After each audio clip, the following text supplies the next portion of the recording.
배우의 목소리 수업을 나가볼게요. 제가 알아오라고 한 것들이 13가지가 있어요. 그렇죠? 자, 음조 무엇인가? 음조. 첫 번째 음조. 높낮이? 높낮이. 소연이.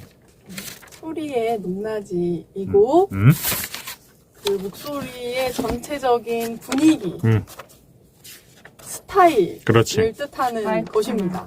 그 사람이 고유의 분위기라고도 할 수 있겠어. 네. 그렇죠? 좋아. 음질은 뭐야? 두 번째 퀄리티. 그 음성. 음성. 갖고 있는 목소리의 음역대?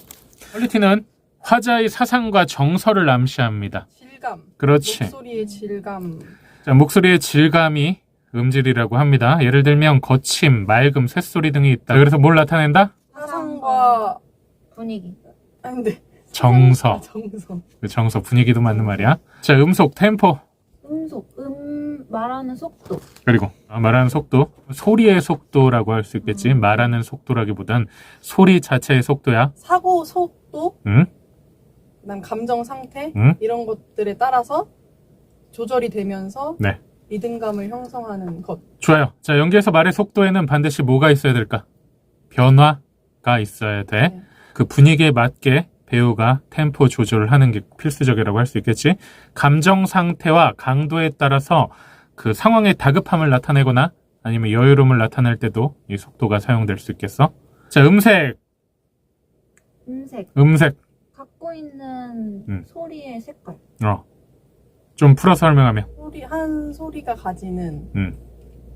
그 고유한 음의 색깔. 자, 그렇다면 연기를 할 때 배우의 음색은 하나로만 표현이 될까? 아니요. 그렇지 않아. 즉, 음색은 인물의 기분과 감정을 정확히 나타낼 때 영향을 줄 수 있어야 돼. 그 화자의 희노애락 이런 거에 따라서 변화가 있을 수 있겠고 환경적 심리 상태에 따라서 변화가 있을 수 있겠어. 네. 화가 났는데 음색이 부드러울 수 있나? 그렇지. 이걸 일치시켜 달라는 얘기입니다. 네. 음량. 소리의 심플하지. 크기. 볼륨. 네. 자, 감정의 크기를 나타내는 수단이다 라고 써있지. 단순히 소리가 커지는 게 아니라 감정의 상태에 따라서 볼륨값이 또 조절되기도 한다는 얘기야. 즉, 잘 들리기 위해 크게 말한다가 아니라 감정의 상태에 의해 목소리가 커진다. 이렇게 파악할 수 있겠지? 자, 음률, 리듬. 말의 가락. 말하며 대사의 패턴과 흐름을 의미하기도 합니다. 리듬이 규칙적이면 돼, 안 돼? 안 돼요. 자, 그런데 일단 수양이가 가지고 있는 문제점 중 하나, 리듬이 규칙적이다야. 소연이가 가지고 있는 문제점 하나, 템포가 일정하다야. 자, 그래서 음률은, 리듬은 화자의 마음에 따라 크게 작용됩니다. 인물의 기분과 감정 상태에 따라가면 리듬은 자연히 바뀌게 돼. 그런데 이걸 하나의 통감정으로 치니까 인물의 감정이 통으로 되고 리듬 역시 일정해지는 겁니다. 변하지 않고. 아주 약하게, 그 다음에 조금 약하게, 조금 강하게, 아주 강하게 뭐 이렇게 리듬을 정해질 수 있겠어? 자, 보이스, 음성, 7번째 음성 뭘까? 목소리. 그 자체. 목소리 그 자체. 가장 중요한 사이, 포즈라고 하지. 뭘까? 멈춤. 정지, 대사의 정지 상태. 때로는 말하지 않는 것이 가장 강력한 표현이 될 수 있는. 좋아. 잘했어. 그래서 포즈를 그냥 단순히 배우가 말하기 벅차서 숨이 차서 멈춰버리면 돼, 안 돼? 안 돼. 반드시 인물의 기분과 감정 그리고 심리 상태에 따라서 작용되는 게 뭐여야 한다? 포즈여야 한다. 자, 말과 더불어 하지만 동작에도 포즈가 있다는 사실을 인지를 해야 됩니다. 네. 알겠죠? 좋아. 잘했어. 그냥 무턱대고 멈추는 게 아니다. 자, 어세. 뭘까? 엠퍼사이즈라고도 하지. 억양이랑은 좀 달라. 말투. 좋아. 뉘앙스. 그리고 어세는 그 말하는 사람의 그 말의 분위기를 말해. 그래서 즉 뉘앙스가 맞아. 어세의 위치에 따라서 같은 말이라도 뜻이 바뀌어. 무슨 말인지 알겠지? 네. 자, 그걸 우리는 많이 어렸을 때 배우지. 아버지 가방에 들어가신다. 약간 이런 것들. 자, 단순히 띄어쓰기만이 아니라 어세에 따라서도 의미가 달라지는 거야. 자, 그 일을 내게 주세요 해볼까? 그 일을 내게 주세요. 자, 여기서 내게 주세요를 힘있게 들어가 볼까? 그 일을 내게 주세요. 그 일을 내게 주세요. 자, 이렇게 말하면 그 일이 누구한테 꼭 필요한 거야? 나한테 꼭 필요한 거야? 네. 그 일을 강조해 볼까? 그 일을 내게 주세요. 그 일을 내게 주세요. 나는 다른 일이 아니라 뭐 어떤 일이 필요한 거야? 그 일. 이렇게 뉘앙스 자체가 바뀔 수 있어. 뭐에 따라서? 어세. 어세에 따라서. 자, 이를 통해서 그래서 캐릭터의 목적과 심리 상태를 잘 파악할 수 있기도 합니다. 자, 그런데 이건 어세는 대본 자체에 나와 있어, 안 나와 있어? 안 나와 있지. 누가 찾아야 돼? 배우가 찾아야 됩니다. 자, 목소리의 명확성 무슨 뜻일까?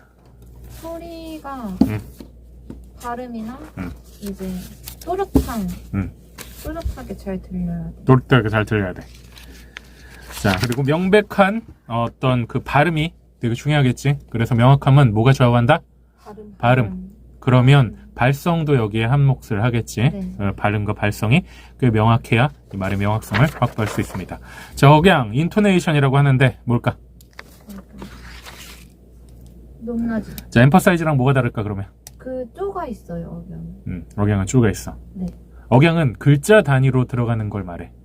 자, 엠퍼사이즈는 그 내용을 강조하는 거야. 자, 그런데 인토네이션은 그 말의 특정한 지점에 힘을 주면서 들어가는 걸 말해. 그래서 나한테 그 일을 주세요. 첫 글자에 강조를 해볼까? 억양이라고 한다. 나한테 그 일을 주세요. 라는 걸 뭐라고 한다? 어세. 오케이, 어세라고 한다. 자, 그래서 문장 전체 혹시 아니면 일부분에 나타나는 말의 강조 부분을 말해. 오케이?